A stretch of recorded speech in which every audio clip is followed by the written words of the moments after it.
is still time to reconsider, my dear Miss Taylor. Come back home with us. James will not mind turning the carriage round, and nobody you know would take it amiss. Papa, Mr. Weston would take it very much amiss. Dear Mr. Woodhouse, you are very kind.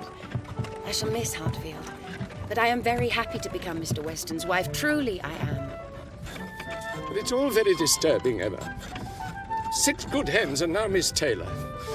It's sad business. Good morning. Good morning.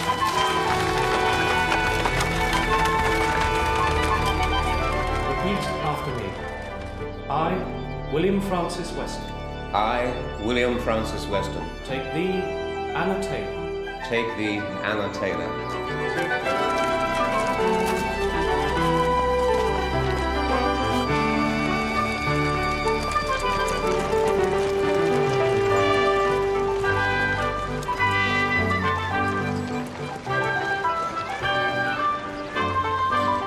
Poor Miss Taylor. Oh, Father. What a pity it is that Mr. Weston never thought of her. But, Father, you wouldn't have Miss Taylor live with us forever when she could have a house of her own. It's been a long time since I needed a governess. She will never see us now. Randalls is such a distance. It's barely half a mile, Father. Depend upon it, we shall see Mrs. Weston nearly every day. Well, I take it very ill when people get married and go away. I think they should not do it. Will you play at backgammon, Father? Oh. Why will people call at such a late hour? There you are. How are you, Thomas, and your family? Very well, Mr. Knightley. Thank you, sir. Well, how did it go? I'm sorry to have missed it. How did you all behave? Who cried most? Ah, poor Miss Taylor. Poor Mr. Woodhouse. Poor Miss Woodhouse, if you like, but I can't say poor Miss Taylor. At the very least, she has only one to please now, not 2. Especially when one of those 2 is such a fanciful, troublesome creature. Is that what you were thinking? Perhaps. I'm afraid that's very true. I believe I am sometimes very fanciful and troublesome. Oh, dearest Papa, I didn't mean you. Mr. Knightley didn't mean you. I meant only myself. Mr. Knightley loves to find fault with me, you know. Oh, dear. In a joke. It is all a joke. Ah, yes, of course. We always say what we like to one another. Well, you want to hear about the wedding? We'll behave charmingly. Everybody punctual, everybody in their best looks, not a tear and hardly a long face to be seen. Dear Emma bears everything so well. But every friend of Miss Taylor's must be glad to see her married. And you've forgotten one matter of joy to me, that I made the match myself. You made a lucky guess, Emma. That's all that can be said for you. I wish you would not make matches, my dear, for whatever you say always comes to pass. Pray, do not make any more of them, Emma. Oh, I promise to make none for myself, Papa, but I must indeed for other people. Poor Mr. Elton now. I must look about for a wife for him. You'd do better to leave the poor man alone, Emma. But he has been here a whole year, and he has fitted out the vicarage so comfortably, it'd be a shame to have him single any longer.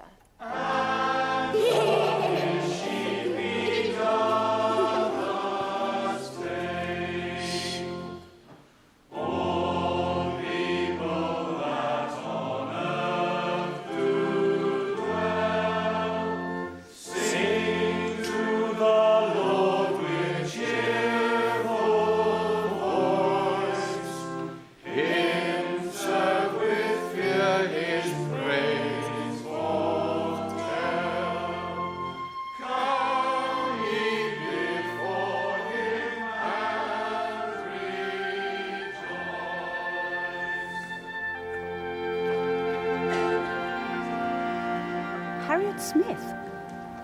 She's somebody's natural daughter, you know. She seems a very sweet, genteel girl. Indeed she is. She has just now returned to the school as parlour boarder. She spent the summer at her friend's house in the country.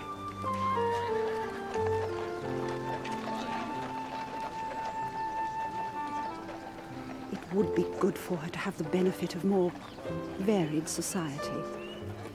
Would you like to send her on Tuesday to my father's whist party? Oh, Miss Woodhouse, that is very kind. I should be glad to know her better. Mrs. Bates, let me propose you venturing on one of these eggs. An egg boiled very soft, you know, is not unwholesome. Yes. Mr. Perry is not altogether against eggs, are you, Mr. Perry? Against eggs? No, indeed. A soft-boiled egg will do you no harm. There you are, Mrs. Bates. Mr. Perry says it is all right. Indeed, she dearly loves a fresh egg softly boiled. I think she does not hear, Miss Bates. Mr. Knightley was so good as to let us have 3 dozen of his very best freshly laid eggs. Searle understands boiling an egg better than anybody. And when his man, William Larkins, brought them around, he said that Mr. Knightley is left without an egg. I would not recommend an egg boiled by anybody else. Imagine no eggs at Donwell Abbey, but then he is so very generous. You need not be afraid. These are very small, you see. One of our small eggs will not hurt you. I think she does not hear, Miss Bates. Allow me to help you, Mrs. Bates. Oh, thank you so much, Mr. Elton. You are very, very kind within everyone. And they have 8 cows, 2 of them Alderneys, and 1 a little Welsh cow. A very pretty little Welsh cow. And Mrs. Martin said as I was so fond of it, it should be called my cow. Do you know the Martins, Miss Woodhouse? Mr. Martin knows you by sight very well. His farm is very near to Donwell. Then they must be Mr. Knightley's tenants. I may have seen Mr. Martin 50 times without having any idea of his name. A young farmer's not at all the sort of person to raise my curiosity. No, I suppose not. But they have 2 parlours, 2 very good parlours. Indeed.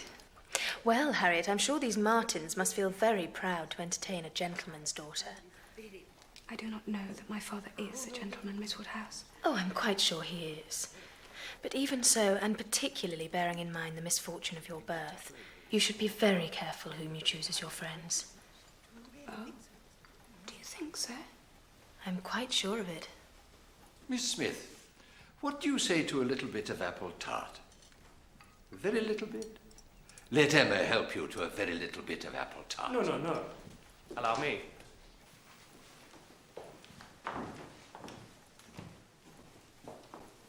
Thank you, Mr. Elton.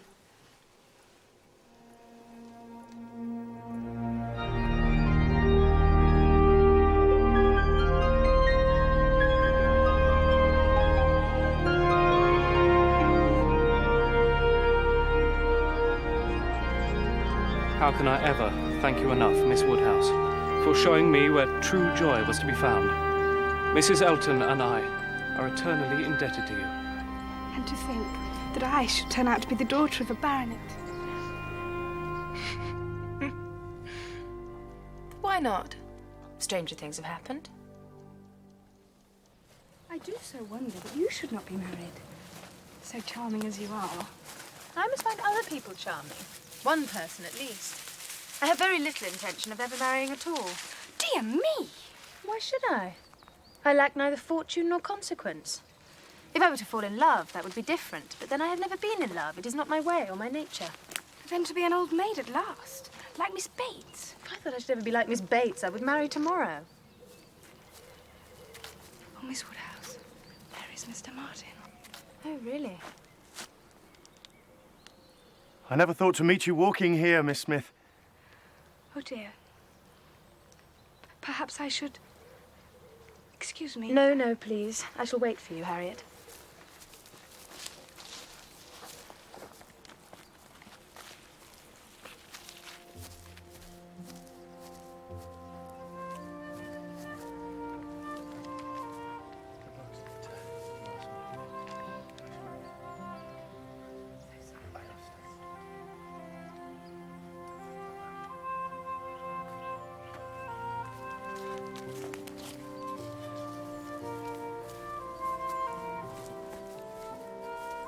Only think about happening to meet him. Oh, Miss Woodhouse, please say what you think of him. Do you think him so very plain? He is very plain, undoubtedly. But that is nothing compared with his entire lack of gentility. I did not expect much, but I had no idea he could be so very clownish, so totally without air. To be sure. He is not so genteel as real gentlemen. Indeed, no. Consider Mr. Knightley. Consider Mr. Elton. Certainly he is not like Mr. Knightley. But Mr. Knightley is so very fine a man. And Mr. Elton, who has paid you such particular attentions. You must see the difference. Yes. I suppose there is a great difference. And I think Mr. Elton is becoming very fond of you. Harriet, have you ever had your likeness taken? My likeness? Don't you think she makes a charming picture? Oh, yes, indeed. You have given Miss Smith all that she required. She was a beautiful creature when she came to you, but you have made her graceful and easy. Oh, no, she only wanted drawing out. Oh, I shall never do justice to her. Do you see, Mr. Elton? Her features are so delicate, and yet there's a peculiarity in the shape of the eyes and the line about the mouth. Exactly. And that's just what you caught. There she is, to the very life. Mr. Elton, I've scarcely begun. Oh, but these are excellent. No, nothing like. You will see when they come. My sister Isabella and her children. They would never keep still. Her husband, Mr. John Knightley. He's not so bad, but Isabella said it didn't do him justice. So I resolved to give up portraits forever. At least where there are husbands and wives in the case. Ah, yes. But there are no husbands and wives in this case. Or should I say, not at present. Perfection. Absolute perfection. Miss Smith has not those eyebrows, I think. Oh, no. I cannot agree with you. You've made her too tall, Emma. Oh, no. Certainly not too tall. Well, consider, she's sitting down. And the proportions, must be preserved. It's very pretty. But, my dear, she seems to be sitting out of doors with only a little shawl over her shoulders. It makes one think she must catch cold. But, Papa, it's supposed to be summer. A warm day in summer. Look at the tree. I regard it as a most happy thought. The placing of Miss Smith out of doors. And the trees touched with such inimitable spirit. Miss Woodhouse, might I appeal for the commission of getting the picture framed? If you would trust me with it, I could ride to London at any time. No, I will be bold and insist that you entrust it to no one but me.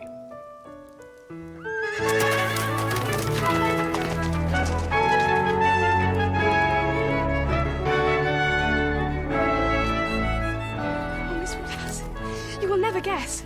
He has proposed. Already? But are you quite sure? Yes. He says so quite clearly in this letter. Oh, Miss Woodhouse, what am I to do? But this letter is from Mr. Robert Martin. Yes. Didn't I say that? Do you think it is a good letter? Is it too short? No, it is a good letter. A very good letter. Much better than I should have expected. So, how should I reply? Oh, Miss Woodhouse, please advise me. Oh, no, the letter had much better be all your own. But your meaning must be quite clear. No doubts or demurs. You need not elaborate on your sorrow at his disappointment. You think I ought to refuse him, then? Harriet, are you in any doubt? I had no notion he liked me so very much. I lay it down as a general rule, Harriet, that if a woman doubts, she certainly ought to refuse him. But do not imagine I want to influence you. Oh, no, I'm sure. But if you would just advise me what I'd best... I don't mean that. As you say, one's mind ought to be quite made up. Do you think I'd better say no? Harriet, you must be the best judge of your own happiness. Do you truly prefer Mr. Martin to every other man you've ever met? Harriet... Harriet, do not deceive yourself. Do not be run away with by gratitude and compassion. Miss Woodhouse, as you won't give me your opinion, I think, yes, I have now quite determined and have almost made up my mind to refuse Mr. Martin. Do you think I am right? Perfectly, perfectly right. Dearest Harriet. And now I can tell you what I could not tell you before, because I would not influence you. Had you accepted him, I would have lost my friend. I could not have visited Mrs. Robert Martin of Abbey Mill Farm. Now I am secure of you forever.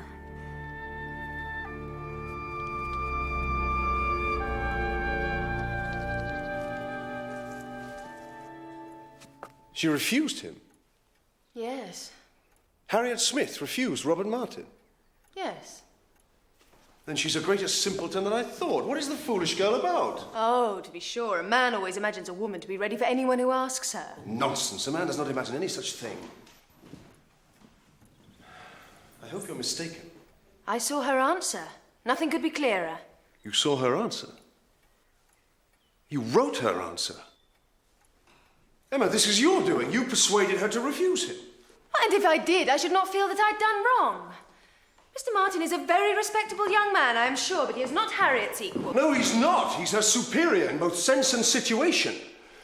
Harriet Smith is the natural daughter of nobody knows whom. A girl with no connections, a parlour boarder at a common school. She's been taught nothing that is useful. She's pretty, she is good-tempered, and that is all. My only scruple in recommending the match to Robin... You recommended it? Yes, I did. My only scruple was on his account. I felt he could do much better, both as to fortune and as to securing a useful helpmate, but I could not reason so to a man so much in love. And depend upon it, he had encouragement from her. She may have been inclined towards him at one time, but the case is altered now. She knows now what a gentleman is, and no one but a gentleman has any chance with Harriet. Oh, that is nonsense! That is arrant nonsense! You're not thinking of Elton, are you? If you are, depend upon it, Elton won't do. He may talk sentimentally, but he will act rationally. He knows the value of a good income.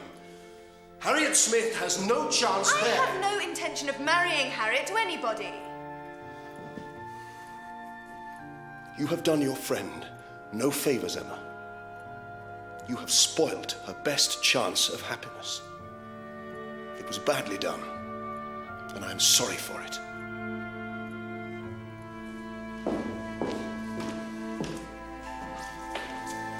Good day to you.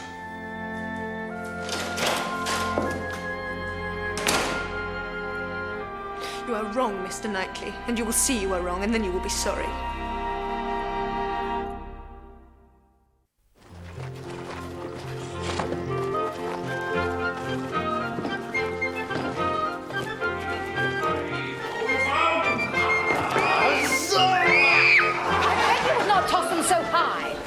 Nonsense, higher the better. Now, come, brother.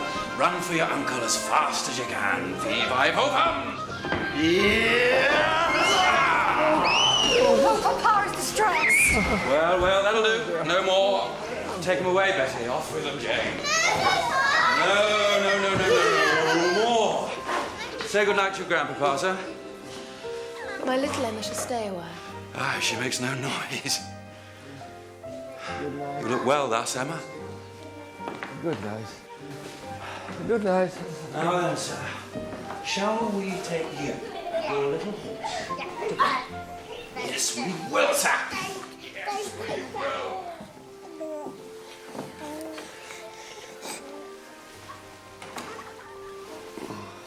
Night, night, sir. I remember holding you thus once upon a time. You and I must not be enemies. No. You may do wrong, and I may be angry with you, but you and I shall never be enemies. You forget that I have not been proved wrong. But I do hope that Mr. Martin is not very disappointed. A man could not be more so. Then indeed I am very sorry. No, Isabella, there is no avoiding it. Mr. and Mrs. Weston have invited me, and we must go. Christmas Eve or not, whatever the weather. She is a bride, and the visit must be paid, I do believe, whatever the consequences.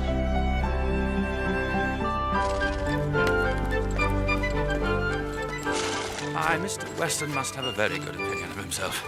Asking people to leave their own fireside in the depths of winter just for the sake of coming to see him. He must think himself a most agreeable fellow.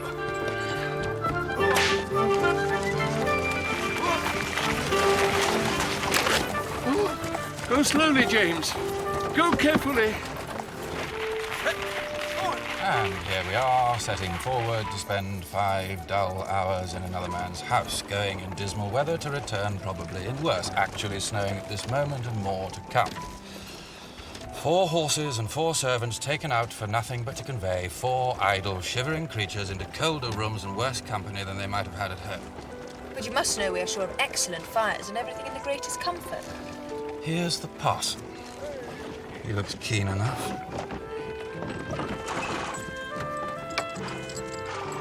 My dear sir, words cannot express my gratitude. On such a night as this, a Christmas party, nothing could be pleasanter. Miss Woodhouse, this is an honour. Nay, a delight. Well, get yourself in, man, and get the door shut, and the less said, the better.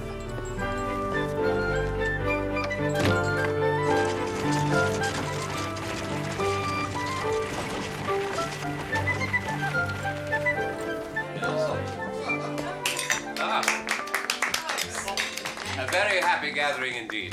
We want only 2 more to be just the right number. Your pretty little friend, Miss Smith. Bad sore throat. Oh, dear. Has Perry been called? Yes, and recommends she stay in bed. Yes, what a shame for her, and a sad loss for us. Indeed. And my son, Frank. I had thought that Frank would be here for Christmas, but it was not to be. So, to absent friends. Absent friends. I'm beginning to fear I shall never meet the famous Mr. Frank Churchill. No, you're wrong, for he has promised to be with us in 2 weeks' time. Frank is the son of my first marriage, Mr. Elton. His poor mother died when he was but 2 years old, and her family undertook his care and education, and in gratitude he took their name. A good deal of money in it, I dare say. What age is the young man now? He is 23, and though I say it myself, as fine a young man as anyone could wish to see. My only complaint is that Mrs. Churchill likes to keep him at her beck and call in Yorkshire, so that he's not able to be here as often as he would wish. Indeed, for I have never yet set eyes on him. He should have come before this. To speak bluntly, Mum, it is his plain duty to his father and to you. Well, I forgive him. It is a delicate business. Mrs. Churchill rules at Enscombe, and she's a very odd-tempered woman. And his coming now depends on her being willing to spare him. That is the young man in question. Frank to the very life. Then he is very handsome. Is he not, Mr. Elton? I hardly know. Appearances may often deceive. As is well known, I intend never to marry. But I confess, if I were to change my mind, I have always thought Mr. Frank Churchill might be the man. For by all accounts, he seems to be the very epitome of manly excellence. Apart from his disinclination to exert himself and do what he knows to be right.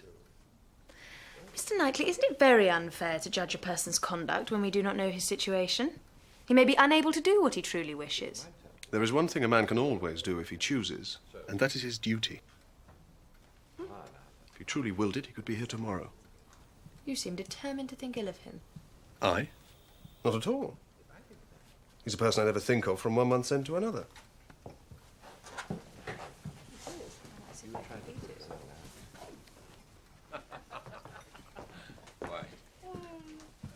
How well she looks tonight.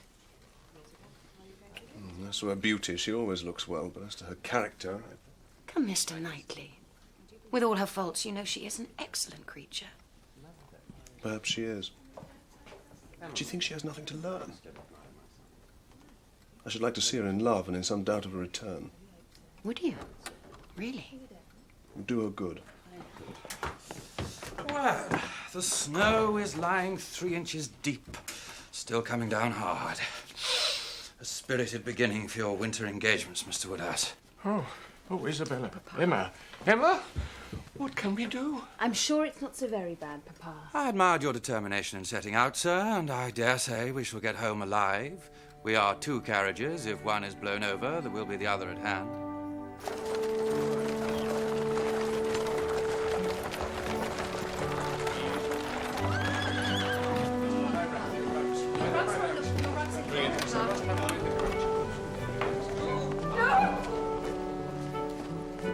Mrs. West, how can I thank you for such a splendid evening?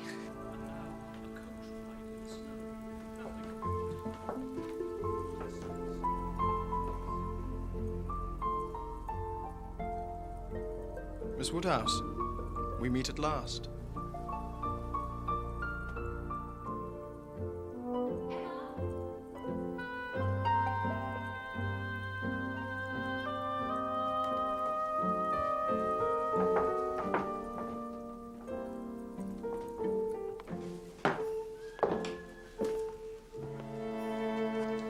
Mr. John Knightley went in the first carriage with Mrs. Knightley and your father.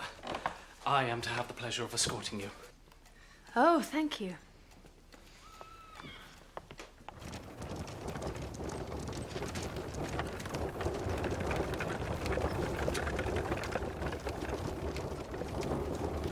It seems a pity that our party had to... Mr. Elton! Forgive me. I must avail myself of this God-given opportunity to tell you what I'm sure you must already know. That I adore you, worship you, passionately. Mr. Elton, Forgive me. please. I can't help myself. Dearest Miss Woodhouse, Emma, release me from torment. Tell me you return my love. Tell me you will be my wife and make me the happiest man on earth. Oh, Emma, I read my answer in your eyes. Mr. Elton, I am astonished. No, I'm sure you cannot be. Lovely as you are. Mr. Elton, I think you must have drunk too much of Mr. Weston's good wine. You have forgot yourself. I am not Miss Smith, but I shall be happy to take any message to her. Miss Smith? What should I have to do with Miss Smith? What do I care about her? Who can think of Miss Smith when Miss Woodhouse is near?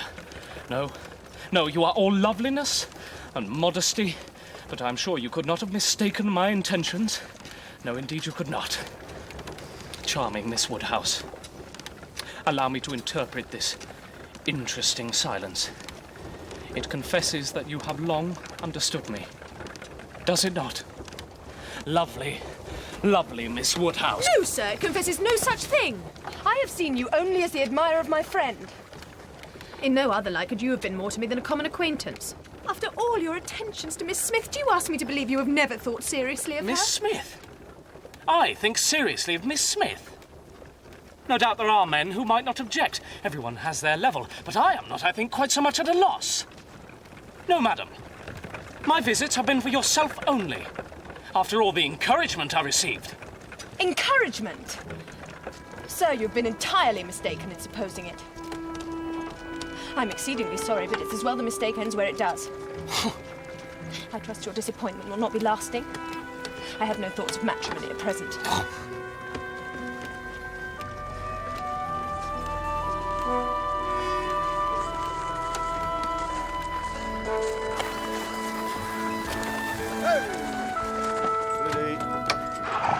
Good night, Mr. Elton.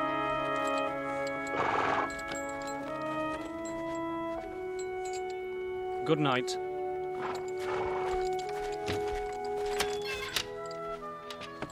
Oh, Harriet. Harriet.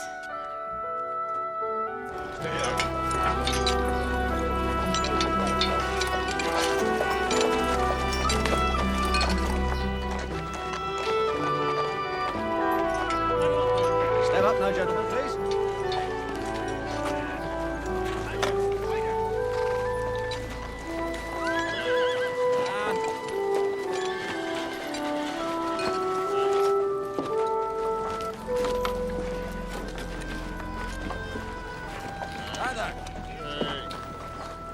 It is all my fault. Oh, Harriet, can you ever forgive me? There is nothing to forgive. Dear Miss Woodhouse, I have nothing to complain of. I could never have deserved such a man as Mr. Elton. No, indeed, for now I believe it does not deserve you. I'm heartily ashamed of myself, and I'm determined to mend my ways. Oh, Miss Woodhouse, I am sure no one would ever blame you. Well, if you forgive me, then I'm not entirely cast down.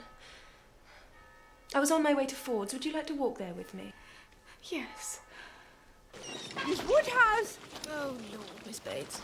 Forgive me, I could not help but see you. Jane is here. Yes, she arrived this morning. Mother and I would take it so kindly if you would step up, Miss Woodhouse. Miss Smith, too, if you would, Miss Smith. Well, that is very kind, but... Thank you, Miss Bates, but we cannot stay long. Jane will be beside herself with joy. I doubt it. Mrs. Goddard told me that Miss Fairfax is to stay in Highbury with her aunt all summer. What is she like, Miss Woodhouse? Jane Fairfax is a penniless orphan who has been brought up in some style by Colonel Campbell as a companion to his daughter. But now the daughter's married, and so Jane must find employment. Everyone speaks highly of her. I wish her well, but I'm sick of the very name of her. Oh, Miss Woodhouse. Yes, it was such a surprise because we thought Colonel Campbell would need the carriage himself. And, you know, he would never send dear Jane post. But as it turned out, they all went off to Ireland 2 days early. Indeed. Are the whole family gone, Miss Fairfax? Yes, they are in... Ballycraig, you know, a very beautiful place, I fancy. Miss Campbell is married to Mr. Dixon now, and so, of course, I should call her Mrs. Dixon, but I always forget. We should call Miss Campbell Mrs. Dixon now, Mother, should we not? She's only a very little deaf, you know. She always hears what Jane says, but then Jane always speaks so distinct. Yes, Mr. Dixon always thought so very highly of Jane, but in the end, you know, I believe they are very happy and both very fond of Jane. We thought you would accompany them to Ireland. Jane has heard so much about the beauty of the place, from Mr. Dixon, I mean, and because Jane used very often to be walking out with them, he is a most amiable, charming young man, I believe. Jane was quite longing to go to Ireland from his account of things. But you did not go with them after all? I thought it better I should not. I shall have to earn my bread sooner or later, and so resolved that the sooner I made up my mind, the less pain I should inflict or endure. Mr. and Mrs. Dixon must have been very disappointed. Indeed, I think they must have been. Nothing could have been more kind and pressing. Mr. Dixon does not seem backward in any attention. He is a most charming young man. Ever since the service he rendered Jane at Weymouth. Please, Aunt. No, you will not mind my telling it to Miss Woodhouse and Miss Smith. Poor Jane nearly met with a terrible calamity. They were out on the water in a boating party. Jane, you know, and Mr. Dixon and Miss Campbell, for thus she was then. And I think they had gone out rather far, for a squall blew up, and poor Jane, from the sudden whirling around of something or other among the sails, would have been dashed into the sea at once.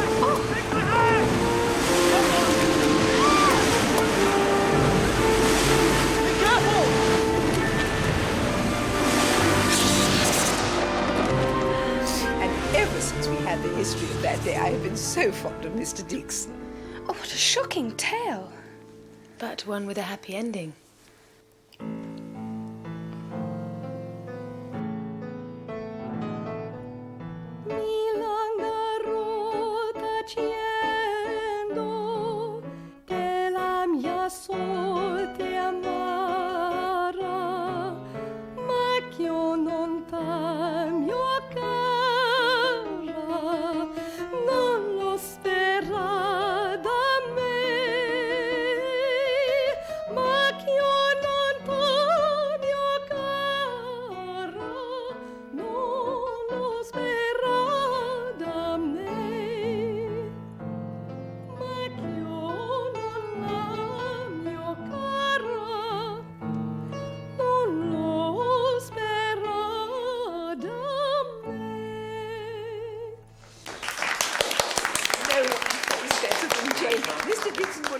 That even his fiancée was Jane's equal. She does play and sing infuriatingly well. I've rarely heard anything to equal her. Certainly not from me. As you say. But you will not take the pains to aspire to true excellence. She would make a good companion for you. I'm sure you're right, but I cannot warm to her.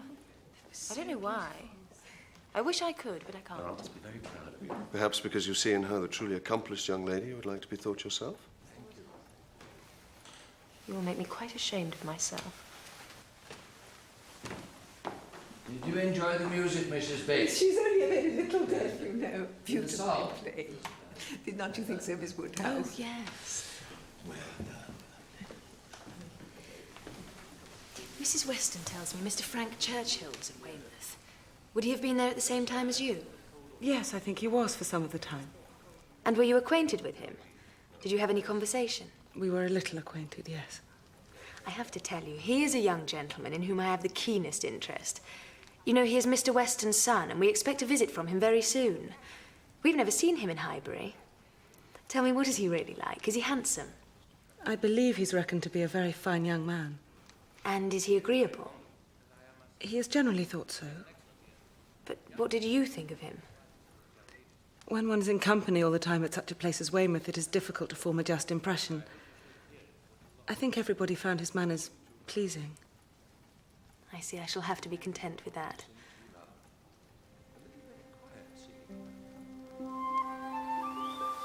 And all this is Mr. Knightley's? Of course. There is Donwell Abbey, and all these farms belong to the Donwell estate, and everyone who lives here is a tenant of Mr. Knightley's, or his servant. I should never have thought that one man could own so much. The sparrows and the skylarks don't belong to Mr. Knightley, do they? Perhaps not, but the woodcock and the pheasant certainly do. Drive on.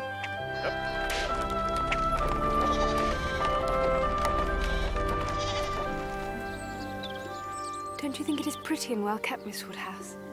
Very well kept. Dear. Now the time has come, I feel so very strange. Not quite easy about seeing the Martins after. But I must be sensible. Yes, you must, Harriet. Tell your friends you are only able to stay 15 minutes. There will be no danger in that. Yes. Yes.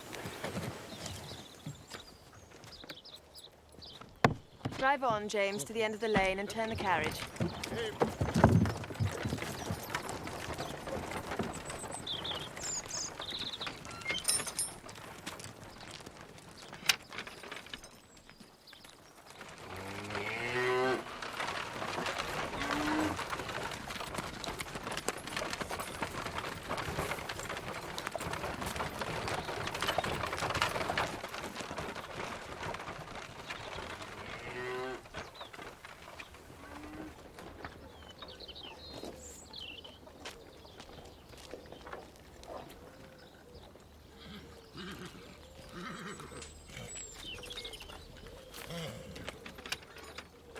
It was not quite comfortable at first, but then Mrs. Martin said she thought I'd grown since the summer, and we went to see the marks on the wainscot where Mr. Martin had measured us all, and they measured me again, and Mrs. Martin said she thought I'd grown a good half-inch. And we were all beginning to be like ourselves again. And just at the end, what do you think? Mr. Martin himself came in. And what then? Oh, nothing. He excused himself for being dirty and went away to wash himself. And then it was time for me to come away.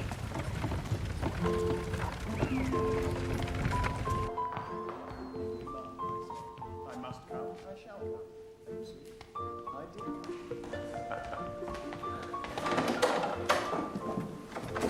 Ah, Miss Woodhouse.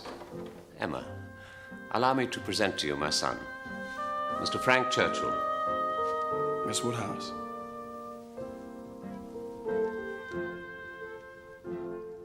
We meet at last. And how do you like my son, Mr. I was extremely happy to meet Mrs. Weston. I was sure I would like her from her letters, but I didn't expect to see such beauty. I had imagined, well, a tolerably well-looking woman of a certain age. I didn't expect to see a pretty young woman. No, I don't. Mr. Churchill, you couldn't praise her too highly for me, but you mustn't let Mrs. Weston hear you speaking of her as a pretty young woman. Oh, I hope I should know better. I know whom I might praise without being thought extravagant in my terms. I must be going. I have business at the Crown. But I needn't hurry anybody else. No, if you have business, sir. Perhaps I should pay a visit, which must be paid at some time. A neighbour of yours, the name is Fairfax? But I believe the family are called Barnes or Bates? Of course, we know Mrs. Bates. We passed by the house. Miss Bates was at the window. Miss Fairfax, of course, you met at Weymouth. A fine girl. Call upon her, by all means. Oh, it is of little matter. Another day would do as well. Well, there was that degree of acquaintance at Weymouth. Go today, go today. What's right to be done cannot be done too soon. If you don't call early, it will be a slight. Nothing for it, then. I hope that you will have time to introduce me to Highbury, Miss Woodhouse, and show me all the points of interest.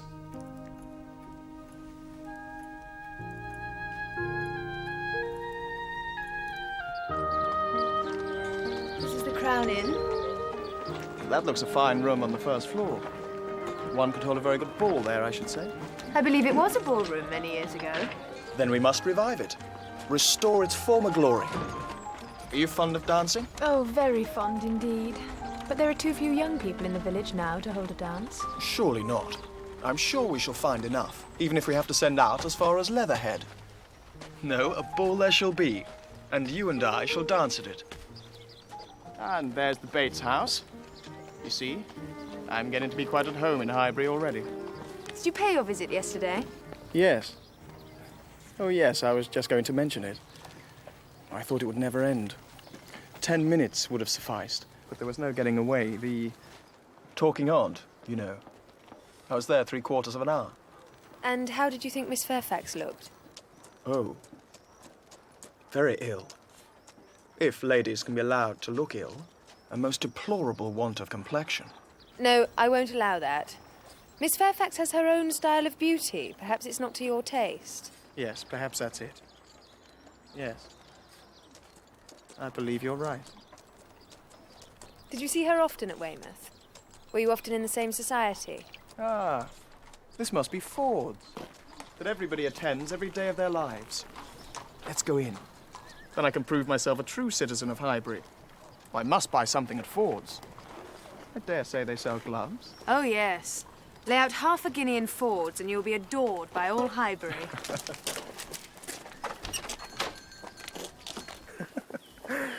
And what more delights does Highbury have in store for me? Oh, I fear we are coming to the end of them.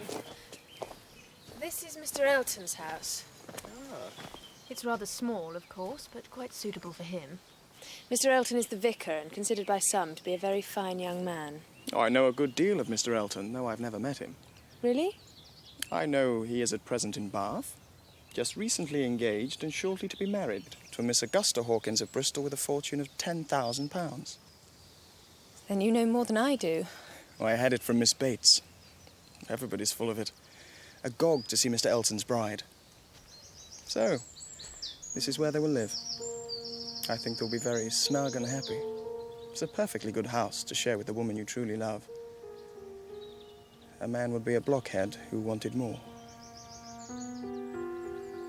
You can say this, you who have been used to Enscombe with every degree of luxury. Well, I care nothing for Enscombe. What is the good of wealth and luxury where there is no true happiness?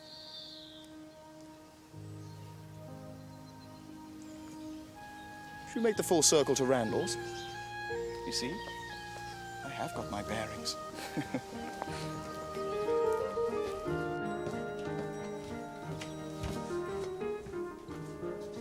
Thank you, Jane. This is a handsome instrument. Do you play, Miss Woodhouse? Of course. But not very well. Not nearly as well as Jane Fairfax. Have you heard her play? Yes, once or twice at Weymouth. She appeared to me to play well, but I know nothing of the matter myself. Though one of the party always preferred Miss Fairfax's playing to that of his fiancée. So, Mr. Dixon is musical, is he? Yes. Mr. and Mrs. Dixon were the persons. I thought it a very strong proof of Miss Fairfax's excellence. Proof indeed. But wasn't Miss Fairfax embarrassed at this preference of Mr. Dixon's? And did he perhaps prefer her in other ways, too? I really cannot say. No. Who can tell what Jane Fairfax is feeling? She is so very reserved. I could never attach myself to anyone so completely reserved. No. There is safety in reserve, but no attraction. One cannot love a reserved person. Father, I believe I must go to London tomorrow. To London? Whatever for? To get his hair cut? I fear he has, Mr. Knightley. 16 miles there and 16 miles back. I told him he was a coxcomb, but he would not be dissuaded. Foppery and nonsense. All young people will have their little whims, Mr. Knightley. Yes, I see. Just the sort of trifling, silly fellow I took him for. I hope he will not get it cut too short. I'm very much afraid he will catch cold from it. You will excuse me now, Mr. Woodhouse. I have some business to attend to, which I postponed to be here. Doubtless I shall meet this young man at your party for him, Mrs. Weston. I bid you all good day.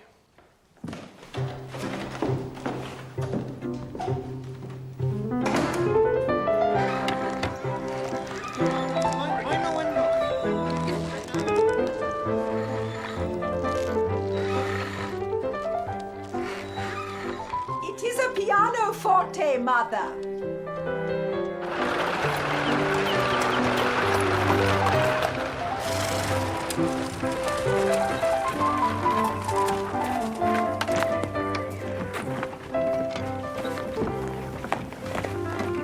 This is coming as you should do. Using your carriage for once, like a gentleman, instead of walking everywhere. Lucky we should arrive at the same moment, then. Well, you wouldn't have noticed that I'm more of a gentleman than usual this evening. Yes, I should. I'm sure I should. Sensical girl. Oh, it was the greatest surprise, and really quite the finest you could wish for. Not a grand, but a large-sized square one, a very elegant-looking instrument, and it arrived just yesterday without any direction. Jane herself was quite at a loss who it could be from. What a mystery. Ah, but now we conclude it could only be from one quarter, do we not, Jane? For who else could it be from but Colonel Campbell? I declare, I don't know when I heard What are we talking about? more satisfaction. It seems that some mysterious person has made Miss Fairfax the present of a pianoforte. Now she has the new one, there will be no stopping. Why do you smile? Nay, why do you? I smile because you smile. Why, do you suspect something? Colonel Campbell is not the giver who can be. What do you say to Mr. Dixon? I cannot help suspecting that he may have had the misfortune to fall in love with her. You're sure it couldn't have come from the Colonel? If it was the Colonel, she would have guessed at once and not been puzzled. I have no doubt at all it was an offering of love. An offering of love? You have convinced me. I believe it was. It was early in the month of May. Down by the green fields I chanced to stray. I heard a young maiden sigh and say that the man she loved had strayed away. Oh, Father, Father, build me a boat. For it's over to Ireland I'm yearning to float. To search for my true love through tempest and storm. For I know in her arms I'm safe from all harm.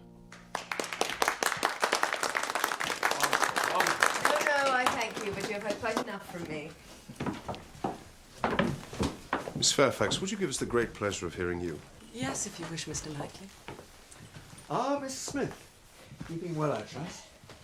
No more threats. Oh, no, I'm very well now, thank you, Mr. Perry.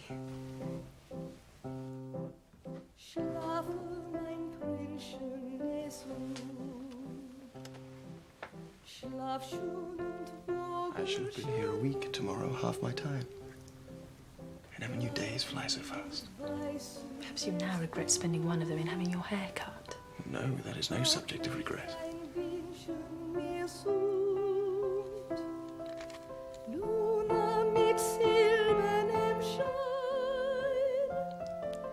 What's the matter?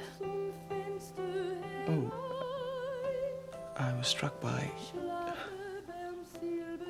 Really, Miss Fairfax has done her hair in so very odd a way. I never saw anything so outre. I must go and ask her whether it's an Irish fashion. Shall I? No, you shouldn't. Yes, I will. You shall see how she takes it. See whether she blushes. Do excuse me, Miss Bates.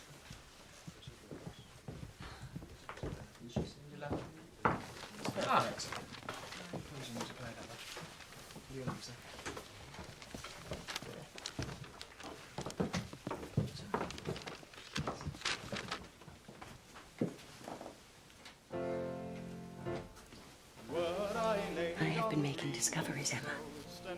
Did you know that Miss Bates and Miss Fairfax came here in Mr. Knightley's own carriage and are to go home again the same way? Well, is that not a very marked attention from Mr. Knightley, who never uses his carriage for himself? Yes, it is, but it is just the sort of kindness I would expect from him. He's not a gallant man, but he's a very humane one.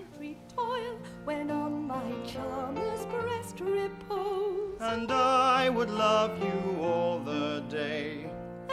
every night we What do you say to Mr. Knightley and Miss Fairfax? No. Cut my little nephew Henry out of inheriting Donwell? Never. Besides, he does not care about Jane Fairfax.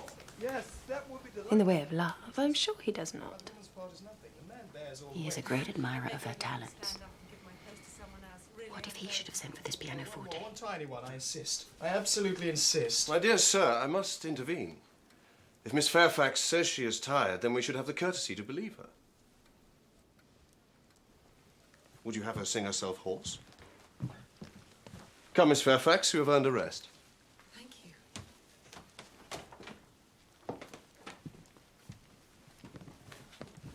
Miss Woodhouse. I have come here determined to dance, and nothing will satisfy me but that you and I shall show the way. Will you? With pleasure.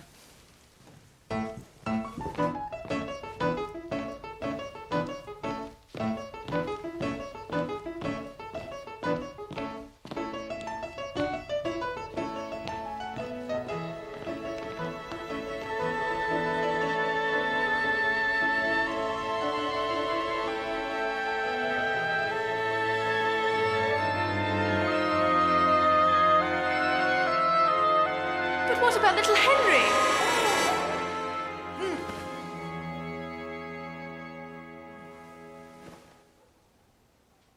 So obliged to you for your visit. Jane will be so pleased to show you the new instrument. Mr. Frank Churchill is here already, fastening the rivet of my mother's spectacles. He really is so good. Pray take care, Miss Woodhouse. Remember the step at the turning. Remember the step, Miss Smith, the step at the turning.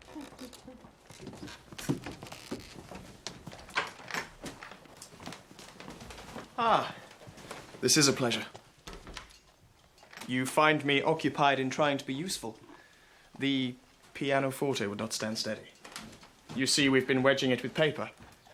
Will you try it now, Miss Fairfax? Just a few notes.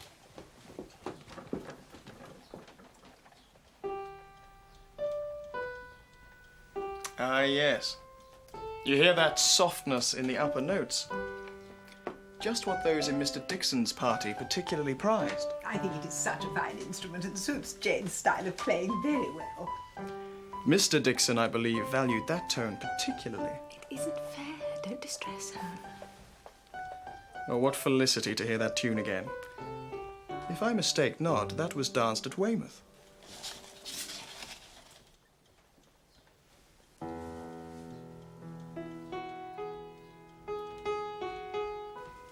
Now, here's something new. A set of Irish melodies. Well, that was thoughtful of whoever sent the instrument. That betokens true affection, I believe. Oh, but I'm forgetting. Our ball is arranged for next Saturday at the Crown. My father is all enthusiasm.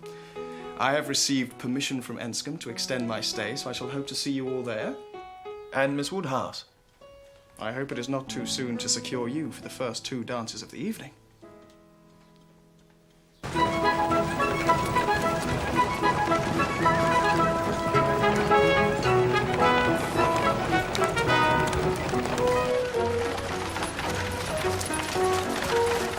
Why, I could almost fancy myself at Maple Grove. My brother-in-law, Mr. Suckling's seat, you know.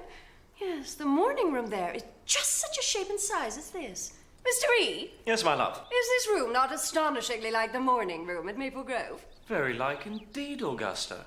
No one observes things as you do. I am extremely partial to Maple Grove. My brother and sister will be enchanted with this place. People with extensive grounds are always pleased with anything in the same style. When you've seen more of the country, you may think you've overrated Hartfield. Surrey is full of beauties. Oh, yes, I am aware of that. It is the Garden of England, you know. Surrey is the Garden of England. Many counties, I believe, are called the Garden of England. Kent and Evesham too. No, I fancy not. I never heard any county but Surrey called so. My brother and sister have promised us a visit in the summer. They will have their barouche landau, of course, which holds 4 perfectly. But you will have many parties of that kind, I suppose, Miss Woodhouse. No, not many. We are a very quiet set of people, I believe. Well, we must do something about that, must we not, Mr. E? Indeed, Augusta. We've been calling at Randall's. Very pleasant people they seem to be. Mr. Weston seems an excellent creature. Quite a first-rate favourite with me already, I assure you. And Mrs. Weston, she was your governess, I think. I was astonished to find her so ladylike, quite the gentlewoman. And who do you think came in while we were there? Knightley. Knightley himself. My cara sposo had spoken of my friend, Knightley. Well, I declare he need not be ashamed of his friend. Knightley is quite the gentleman. And then Jane Fairfax. Oh, I quite rave about poor Jane Fairfax. And I've resolved to do what I can for her. I shall look out for a situation for her as a governess. Insufferable woman. With her caro sposo and her Mr. E. Actually to discover that Mr. Knightley is a gentleman. I thought she was a very pretty sort of young lady. though she speaks a little too quick. No doubt she'll make him a good wife, but I think he had better not have married. Come, Mr. Woodhouse. You mustn't be an enemy to every marriage. And poor Jane Fairfax, whatever her faults, has not deserved this. To be pitied and patronised by such a person. And now she must spend almost every day with the Eltons. With her taste and her pride. How could she endure it? Perhaps it is better than being always at home. You're right, Mrs. Weston. Miss Fairfax might well prefer to be invited by others, but she receives attentions from Mrs. Elton, which no one else pays her. She deserves better. I know how highly you think of Jane Fairfax. Yes? Anybody may know how highly I think of her.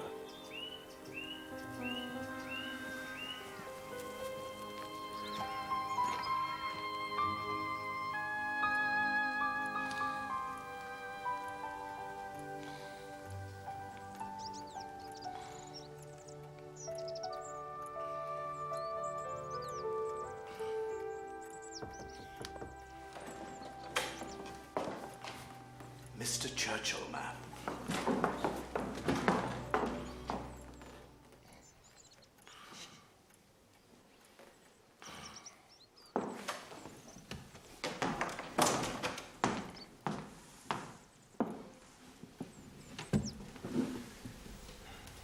I come as the bearer of evil tidings. Or for me they are. Mrs. Churchill is ill. I must leave immediately for Enscombe. I'm very sorry to hear it. I hope it is not very severe. Who can tell? It would seem she's far too unwell to do without me. I dare say I shall arrive at Enscombe and find her quite recovered. You see how it is. I cannot refuse to go. No, of course you cannot. Of all horrid things, leave-taking is the worst. But you will come again. This will not be your only visit to Highbury. Oh, I suppose our poor ball must be quite given up. For the present. But if and when I get away, we shall have it. Don't forget your engagement. No, I promise you that. The first 2 dances. It has been such a fortnight. Every day more precious than the day before. Every day making me less fit to bear any other place. And you must be off this very morning. Yes, my father is to join me here. We will walk back together, and I must be off immediately. Not 5 minutes to spare, even for Miss Fairfax and Miss Bates. Oh, yes, I have called there. Passing the door, I thought it the right thing to do. In short, perhaps, Miss Woodhouse, I think you can hardly be quite without suspicion.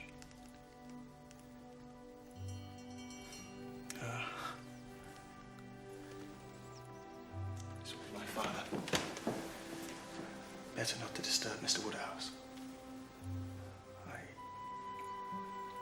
hope we shall meet again before too long.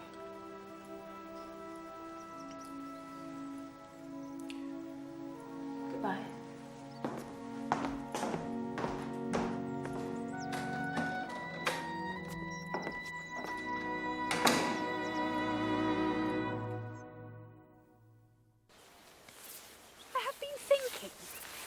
Forgive me, Miss Woodhouse, but are you very sad that Mr. Frank Churchill has had to go away? I had thought that... Yes, so did I, Harriet, but I find I bear his absence very well. I believe I've enjoyed every moment I've spent in his company, but I suspect he's not necessary to my happiness. Now, Jane, you shall not escape me. Here is April coming. June will soon be here. I get quite anxious about you. Have you really heard of nothing? A situation such as you deserve is no everyday occurrence. I've already missed the opportunity with Mrs. Bragg, a cousin of Mr. Suckling of Maple Grove. The whole world was dying to be governess in that family. Wax candles in the schoolroom. You may imagine how desirable. But let us not lose hope. We must begin inquiring for you directly. I beg you would not, Mrs. Elton. There are places in town where an inquiry would soon produce employment.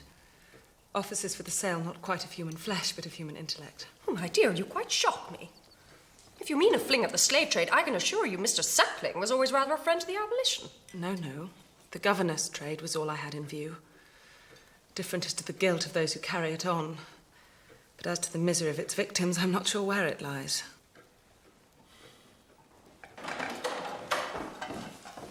Mr. Weston. Mr. Weston, have you dined? Do come and sit down. No, don't disturb yourselves. Yes, I have dined. I am just returned from London, and I came straight round here. My dear, Frank is coming again. Next week. The whole family. Milder air, you know, for Mrs. Churchill. They have taken a house at Richmond. He'll be able to ride over every day. Well, Emma, this is good news for you. You shall have your ball at the Crown after all.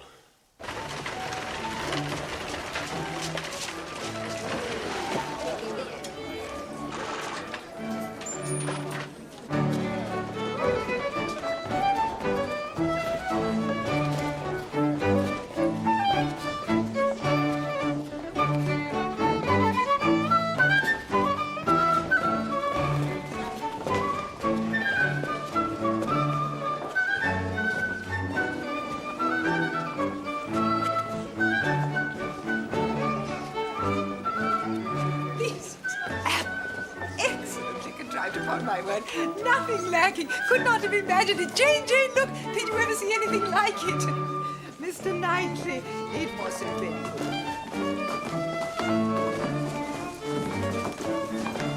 good. A very fine young man indeed, Mr. Weston. You may believe me, I never compliment. So truly the gentleman, without the least conceit or puppyism. I am extremely pleased with him. Thank you, Mrs. Elton. I have yet to meet anyone who did not like my son. Ah, but you must know that I can be very severe upon young men. I have a vast dislike of puppies, quite a horror of them. Had he turned out to be a puppy, I might have said some very cutting things, you may be sure. I am a scourge of puppies. Am I not, Mr. E? Indeed you are, Augusta. Woe betide any puppy who ventures into your society.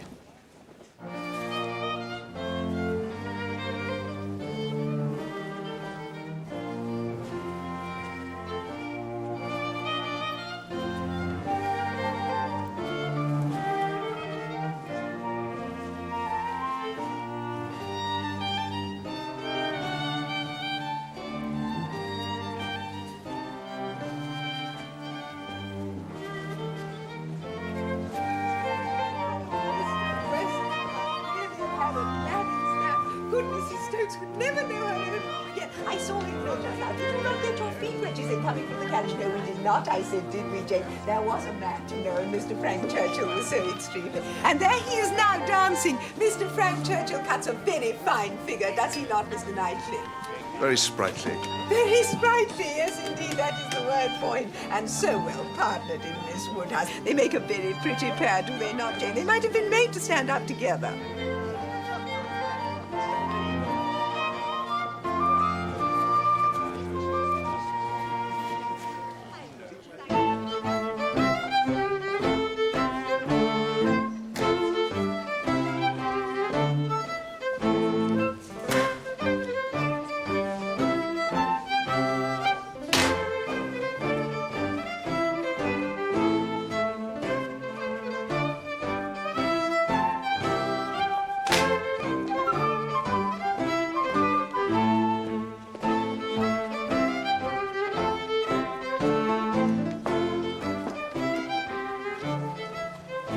Not dance, Mr. Elton? Most readily, Mrs. Weston, if you will dance with me. Me? No. I would get you a better partner. If Mrs. Gilbert wishes to dance, it would give me very great pleasure, I'm sure. Mrs. Gilbert does not mean to dance. But here is a young lady disengaged. Miss Smith. Miss Smith, I am much obliged to you. I did not notice, Miss Smith.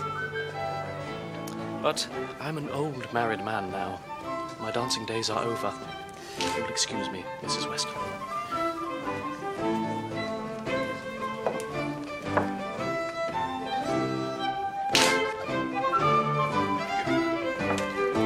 Ah, Mr. Knightley. Excuse me, sir.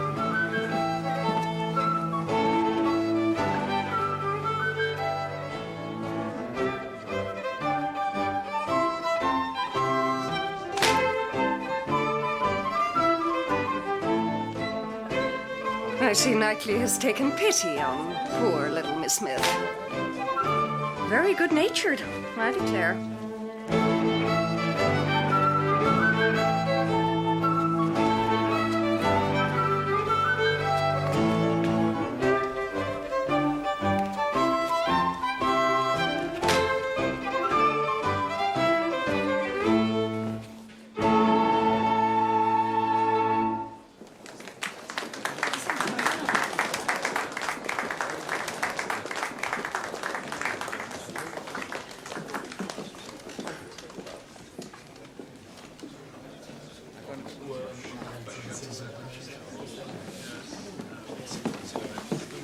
That was well done. I think they aimed at wounding more than Harriet. Why are they your enemies, Emma? Perhaps I can guess in Mr. Elton's case. Confess, you did want him to marry Harriet. Yes, I did, and they cannot forgive me. I admit now I was completely mistaken in Mr. Elton. There is a littleness about him which you discovered and I did not. Well, in my turn, I'll admit I underestimated Harriet Smith. She has some first-rate qualities which Mrs. Elton is totally without. An unpretending, single-minded, artless girl. Infinitely to be preferred by any man of sense and taste to such a woman as Mrs. Elton. Come, Miss Woodhouse. Miss Otway, Miss Smith, what are you all doing? Come, Emma, set your companions the example. I'm ready. Who will you dance with? With you, if you will ask me. Will you? Indeed, I will. I have seen how well you dance now, and we're not so much brother and sister as to make it improper. Brother and sister? No, indeed.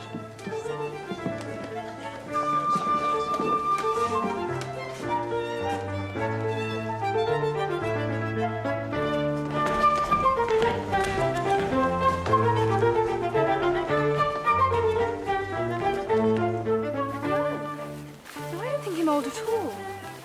When you talk to him, he seems quite different. But I was very surprised at first.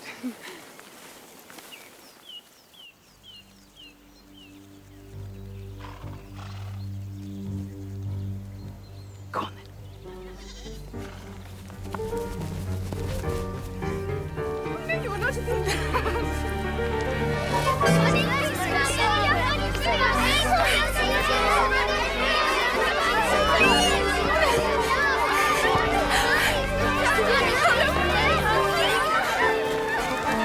What the devil should you here? Stand away from that lady!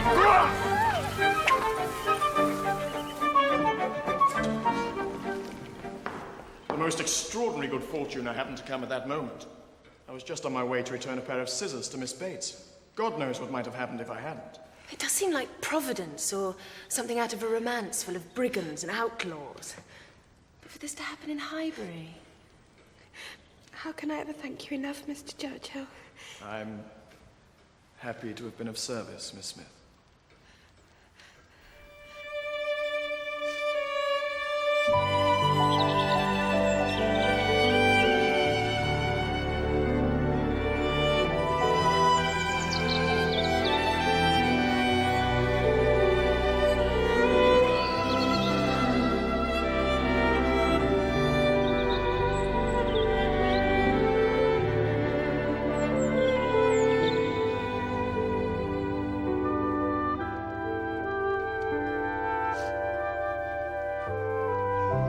Mr. Knightley invites you to taste his strawberries, which are ripening fast.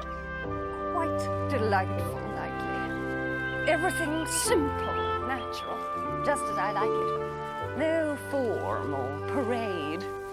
We should be just like gypsies. Well, not in every respect, I trust. Oh, I wish we had come on a donkey. Miss Bates and I, with my caro sposo walking by. Nothing could be more natural than that, I suppose.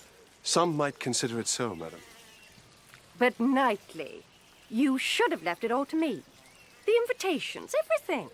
I should have been glad to be Lady Patroness. It would have been no trouble to me. Perhaps not. But there is only one woman I could ever allow to invite what guests she pleased to Donwell. Mrs. Weston, I suppose. No, Mrs. Knightley. And until she is in being, I will manage such matters myself.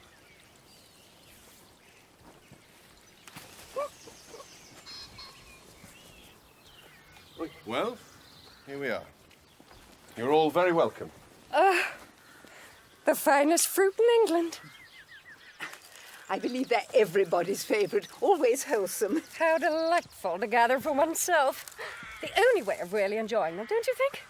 With one's basket over one's arm. So simple and natural. I fancy myself as a sort of shepherdess, you know. Oh, are you fond of sheep then, Mrs. Elton? I thought Mr. Churchill was to be with us today. He hoped to ride over from Richmond. He should have been here by now. I must confess I am a little anxious. I have fears of his horse. More likely Mrs. Churchill has produced some new symptom to keep him with her. Oh, look. Poor Jane Fairfax. How can she bear it? Will not take no for an answer, Jane. This is a friend of Mrs. Bragg's. A very superior situation. With only 2 daughters and very close to Maple Grove. Say the word, Jane. I shall write this very day. I beg you would excuse me, Mrs. Elton.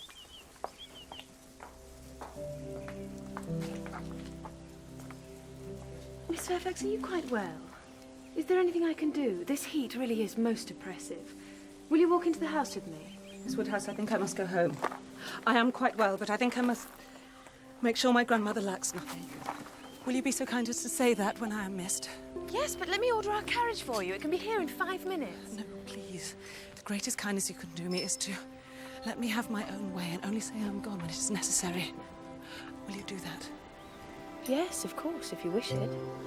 Thank you. Oh, Miss Woodhouse, the comfort of being sometimes alone.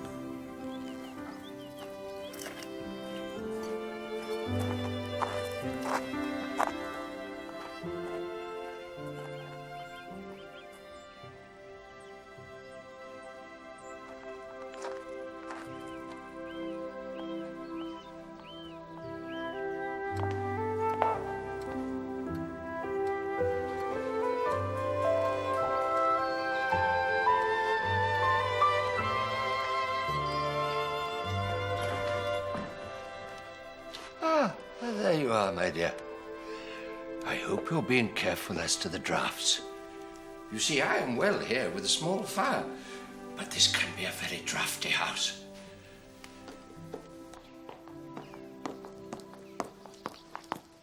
Ah, Miss Woodhouse. Where is everybody? I suppose there was hardly much point in my coming. The party will be breaking up, I suppose. I met one as I came in. Madness in such weather, absolute madness. What delayed you? Oh, Mrs. Churchill, one of her nervous seizures. This heat is really too much. You will soon be cooler if you stand still. Yes, thank you, but I must go back again. Could very ill be spared, but such a point was made of my coming. But you will come tomorrow on our outing to Box Hill. No, will not be worthwhile. If I come, I shall be cross. Then pray stay at Richmond. If I do, I shall be crosser still, thinking of you all there without me. These are difficulties you must settle for yourself. Choose your own degree of crossness.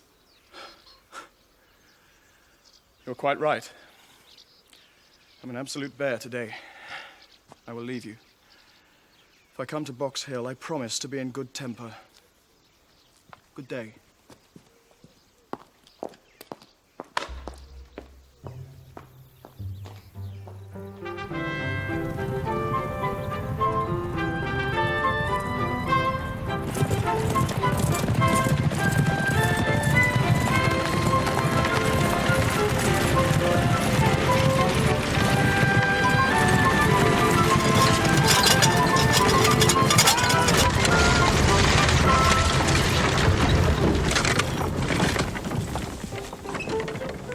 So this is Box Hill. Well, I am very glad to see it. Let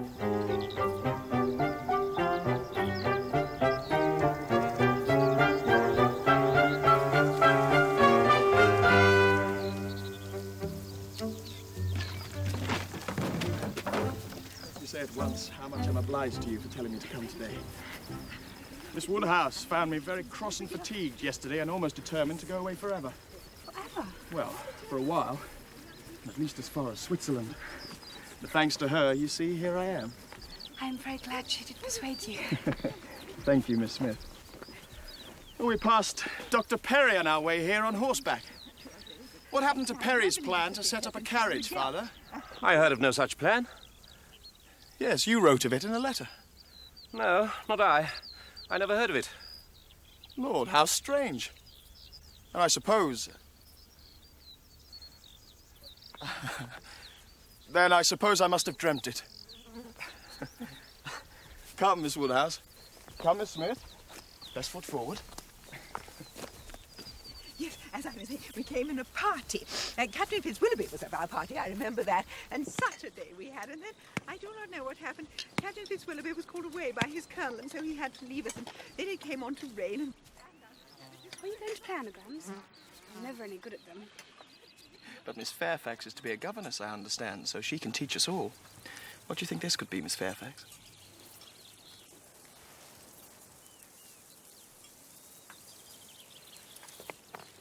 Oh, may I try?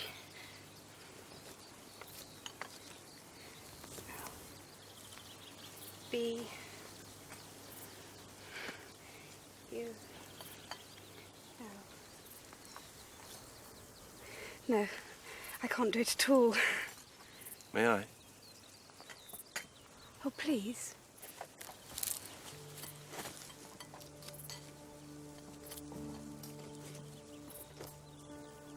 Blunder! Oh, why could I not see it? Here's one for you, Miss Woodhouse.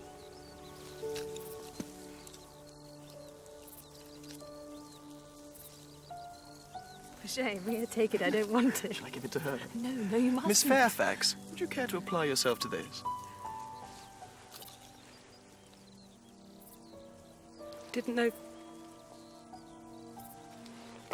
know proper names were allowed. Come! What do you all do there? Are you not hungry?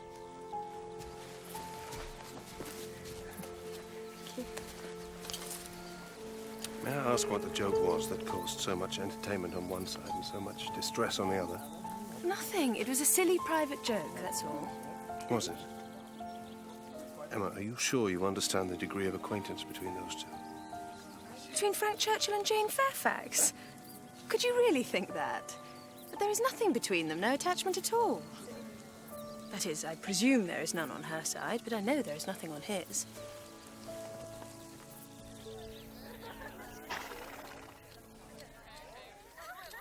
How strange that Mr. Frank Churchill should dream of Mr. Perry's carriage, for it was quite a secret, you know. Nobody knew of it but ourselves, and Jane, of course. And now for Mr. Frank Churchill to dream about it. Dreams are very extraordinary things, I think. You are in much better spirits today. That is because I'm under your command. Can't you command yourself? I don't believe I can. I believe I'm completely under your influence. Since when? Since I saw you first in March. I think you should lower your voice. No one else is speaking. I'm not saying anything to be ashamed of. I saw you first in March. Let everybody hear it from Mickleham to Dorking. I saw Miss Emma Woodhouse first in March. There. Now, we are a very dull party, and that will not do. I'm ordered by Miss Woodhouse to say that she desires to know what you're all thinking. Is Miss Woodhouse sure she would like to hear what we're all thinking?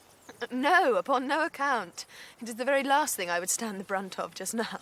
Ordered by Miss Woodhouse, indeed. Well, I was never in any circle before where I was ordered or required to do anything. Or when my young ladies ordered married women to do this or that. I think it is only a kind of joke, Augusta. Joke indeed. Some people don't seem to understand proper decorum at all. In that case, Miss Woodhouse orders me to say that she requires something entertaining from each of you.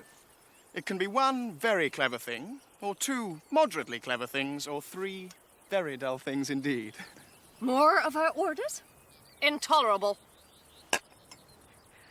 Well, I am happy to oblige Miss Woodhouse. 3 very dull things indeed. That will just do for me, you know. I shall be sure to say 3 very dull things as soon as ever I open my mouth, shan't I? Do not you all think I shall? But there may be a difficulty for you, Miss Bates. You'll be limited as to number. Only 3 at once. Ah, yes, to be sure. I see what she means, and I will try to hold my tongue. I must make myself very disagreeable, or she would not have said such a thing to an old friend. Shall we walk, Augusta? Happy couple. How well they suit each other. Very lucky marrying as they did on such a short acquaintance formed in a public place. How many a man has committed himself on a short acquaintance and regretted it the rest of his life? These things do occur, undoubtedly. But only the weakest character will allow such an unfortunate acquaintance to be in oppression forever.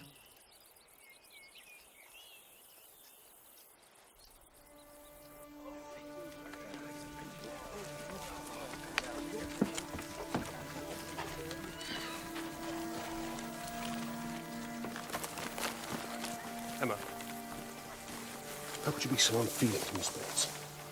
So insolent in your wit to a woman of her age and of her situation. I couldn't help myself. She's a good creature, but ridiculous you must allow. I dare say she didn't understand me. I assure you she did. She felt your full meaning. She's talked of it since with more candour and generosity than she got from you. When you were a little girl, it was an honour for you to be noticed by Miss Bates. Now it's the other way round. She is poor. She has sunk from the comfort she was born to. And you chose to humble her? To laugh at her openly in company? Her situation should secure your compassion, not your ridicule.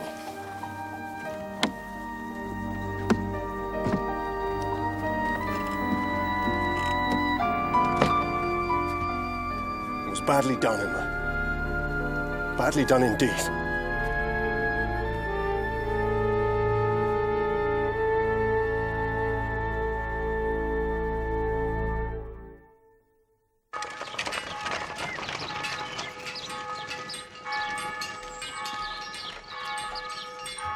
It is so very good of you.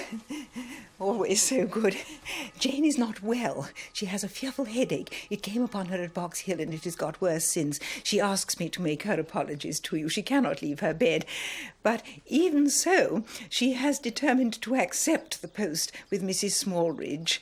She would write today, and so we are to lose her. But it is very good of you to come, Miss Woodhouse. So very good. You are always very good.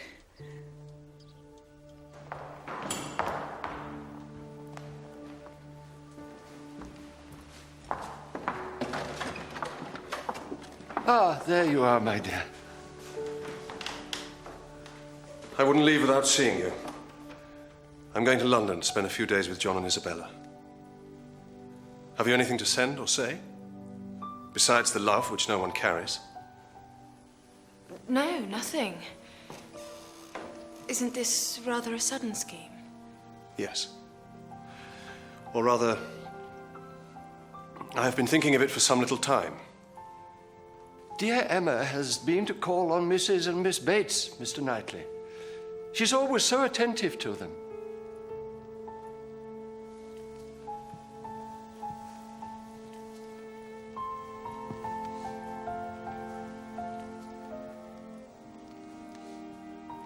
I must go.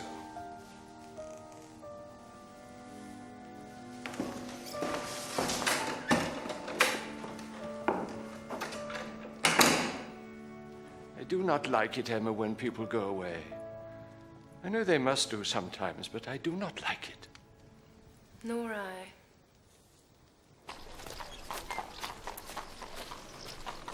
I have made up my mind that I shall never marry. Harriet, what makes you say this? I hope it's not in compliment to Mr. Elton. Oh, no. There is a person I admire, but he is not someone I could ever. I owe so much to him, and how could anyone not admire him? And this dates from the service he rendered you? Oh, yes. When I saw him coming, how noble he looked. What a change. From perfect misery to perfect happiness. But I mustn't think of him, must I? Well, stranger things have... No. Dear Harriet, you mustn't let yourself be influenced, especially by me. From now on, I am determined to lead a better life. Oh, Miss Woodhouse, what can I say? We have such kind neighbours. But Jane has told me to say that she still feels quite unequal to receiving anybody. Oh, Miss Woodhouse, her spirits are quite overcome. She has not left her room for 3 days.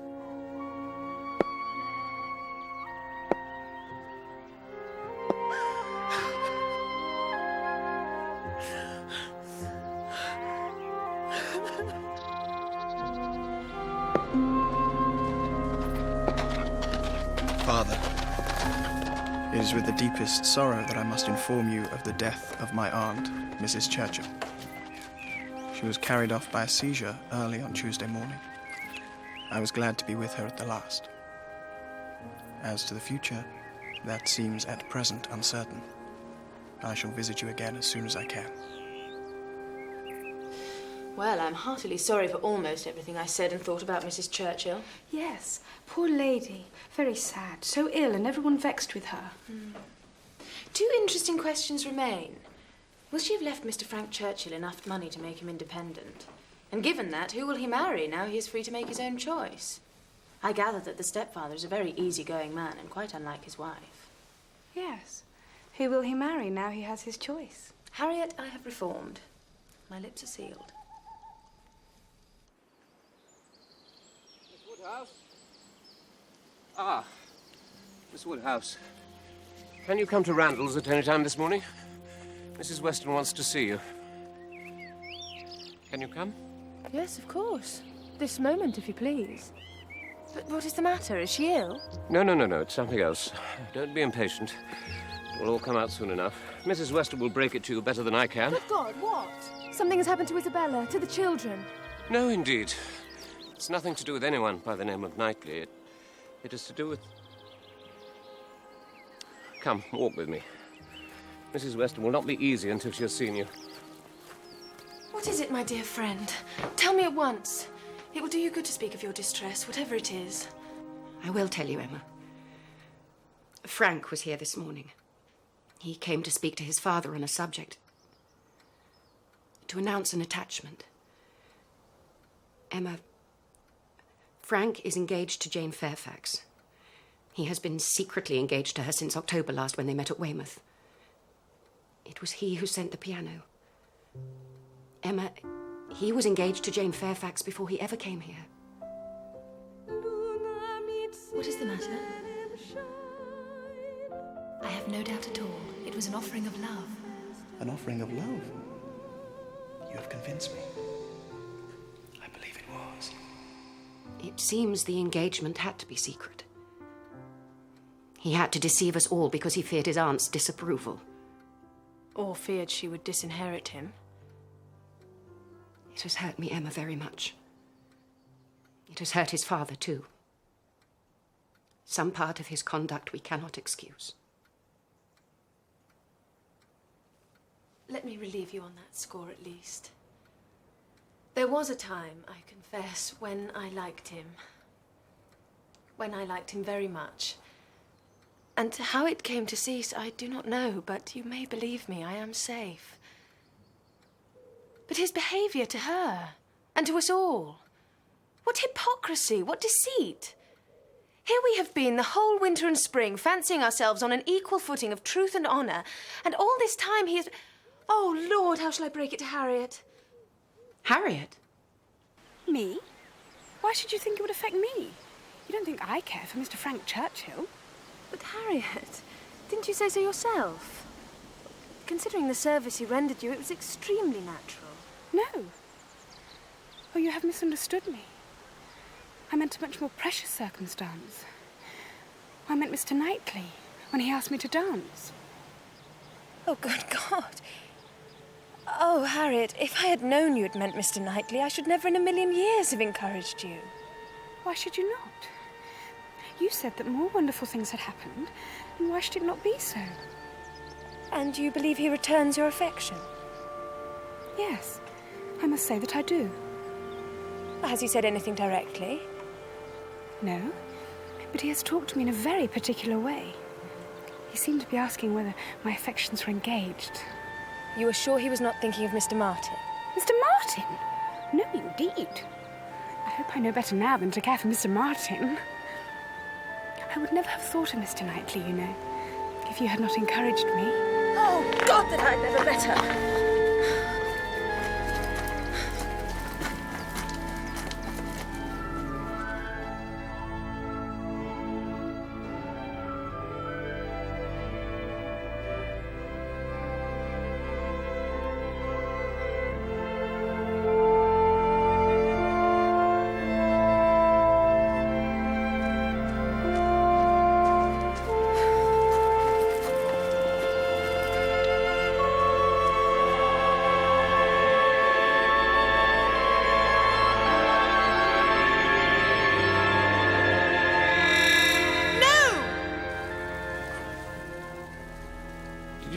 anything, my dear? Nothing, Papa.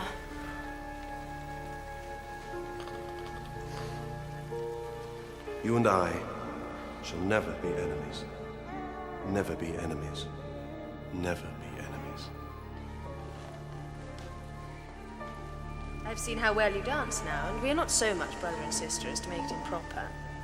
Brother and sister? No, indeed. The situation should secure your compassion, not your ridicule. It was badly done, Emma. Badly done indeed.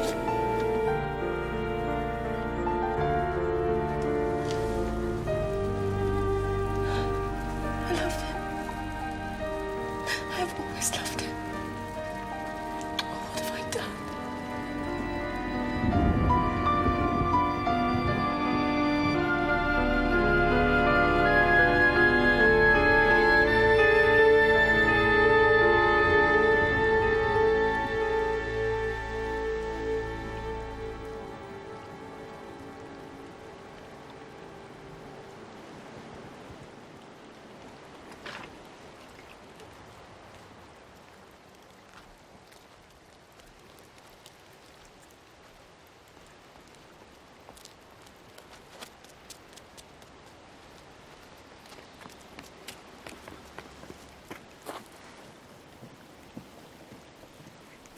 I did not expect to see you so soon.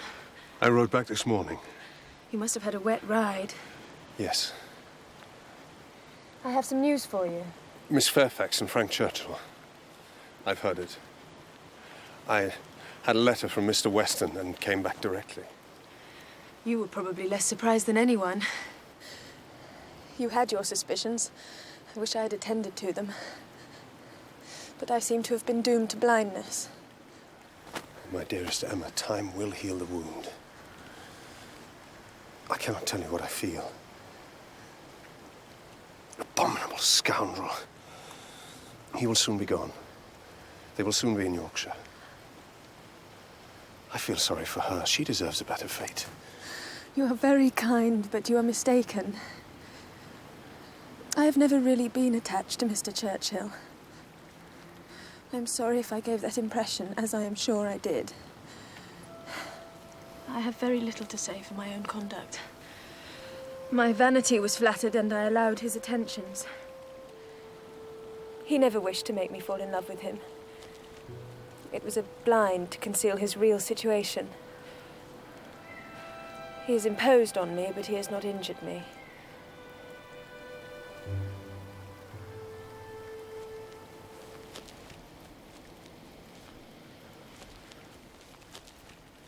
You know, he is a most fortunate man. Everything turns out for his good.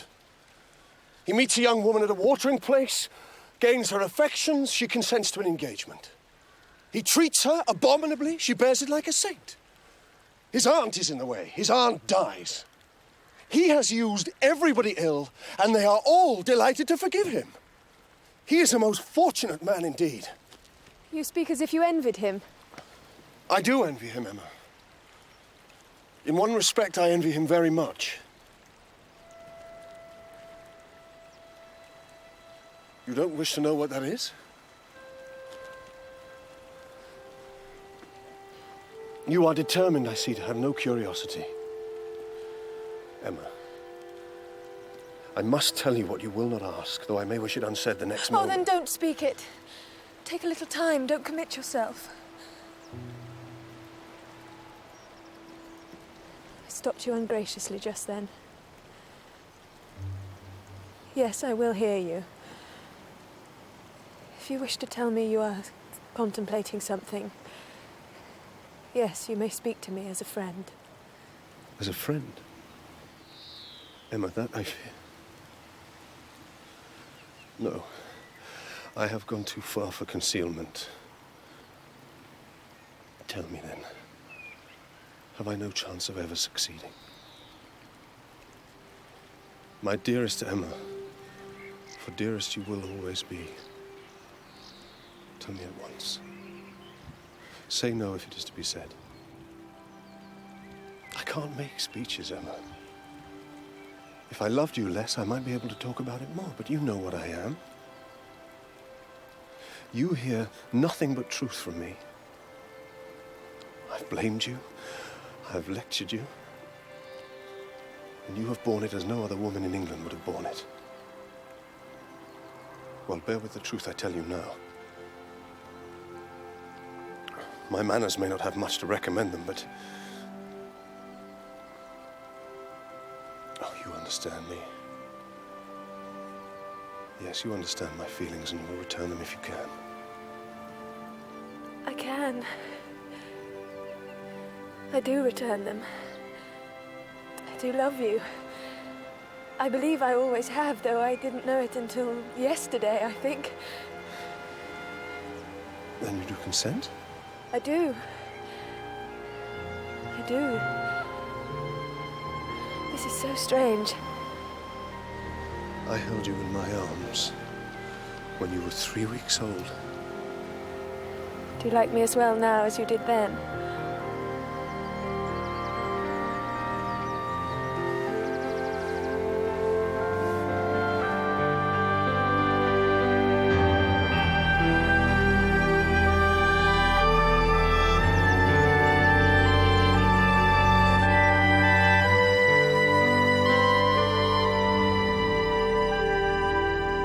Oh, Lord, Harriet. Oh, Miss Woodhouse, I was just coming to see you. I was just on my way to the school. Oh, Miss Woodhouse, you're going to be so angry with me. No, quite the opposite. I must tell you now, for you will know soon enough. I'm going to be married to Mr. Robert Martin. He came to the school. He was so polite and gentlemanlike, and he told me his feelings had never changed, that he loved me still, and that he had tried to overcome it, but not been able to. And Mr. Knightley had encouraged him to try again. He is so good. And I found I couldn't say no. In fact, I believe I have truly been in love with dear Robert all the time. Oh, Miss Woodhouse, say you will forgive me and think kindly of me, although I understand you will have to give me up and not see me anymore. Oh, Harriet, this is very good news indeed. What are you thinking of, Emma? No, I do not think this is a good idea at all. Well, think of poor Isabella. Think of poor Miss Taylor. But I love him, Father, and he loves me. Yes, that may very well be, but you'd much better not get married. I mean, what would I do if you went from Hartfield? My dear sir, Emma and I have discussed this, and we have agreed there could be no question of Emma's leaving you. And we understand you would be much happier here at Hartfield rather than removing to Donwell Abbey. Therefore... Mr. Knightley has offered to come and live here as long as you wish it, Papa. Isn't that good of him? But we see him every day as it is. Why can we not go on as we did before? We see him every day, but we are alone at night. Papa, I have heard that the chicken thieves have returned to the neighbourhood. Not 2 nights ago, they broke into Mrs. Weston's poultry house and stole all her turkeys. Oh. Would you not be happier knowing Mr. Knightley were in the house? Why, yes, Emma. I believe I would.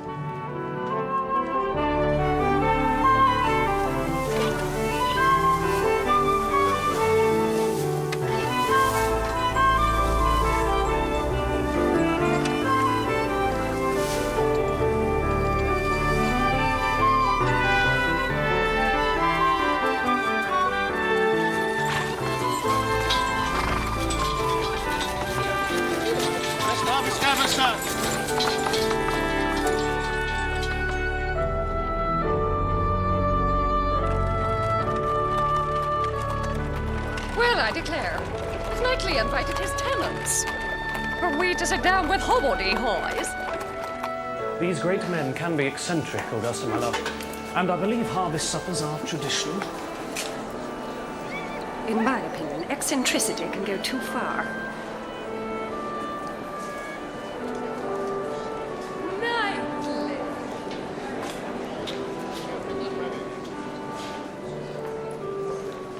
Ladies and gentlemen, friends, we have been blessed this year again with a good harvest. I have been blessed in another way too. By next harvest, I shall be living at Hartfield. Though I assure you all, I shall still be farming my estate and looking after you all. There will be stability. There will be continuation, though my life is to change. I ask you all to drink the health of the lady who has made me the happiest man on earth. Miss Emma Woodhouse. And Mr. Knightley. Mr. Knightley.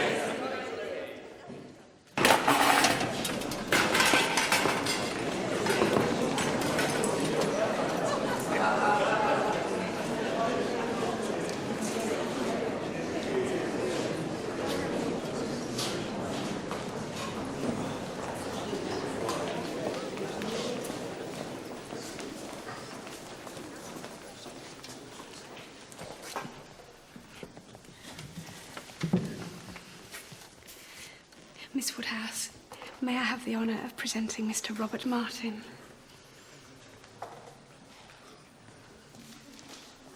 Delighted, ma'am. And so am I. I hope you'll both be very happy, and I hope you'll come and visit us soon at Hartfield, with your sister, of course, and Miss Smith. Did you see that, Mr. E? Well, I suppose she always meant to catch Knightley, if she could. I hope her pride will be contented now. Oh, Emma, such happiness. Congratulations, Emma. I know you think the good fortune is all on my side. Aye, not at all, not at all. You needn't deny it, for this once I agree with you.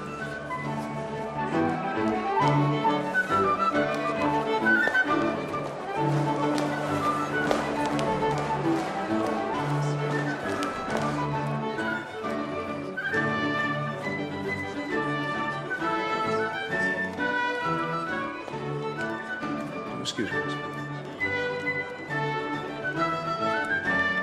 Isn't she lovely?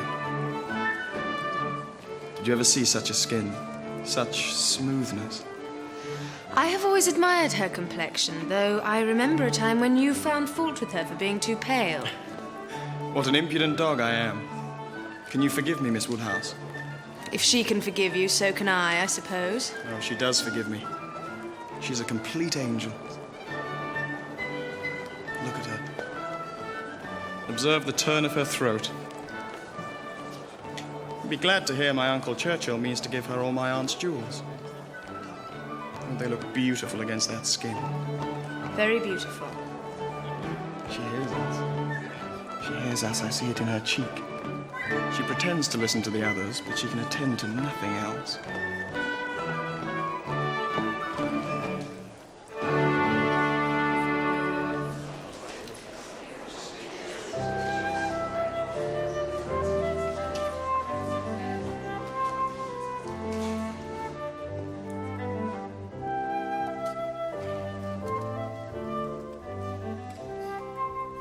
Will you dance with me, Emma? You and I are not so much brother and sister as to make it improper. Brother and sister? No, indeed.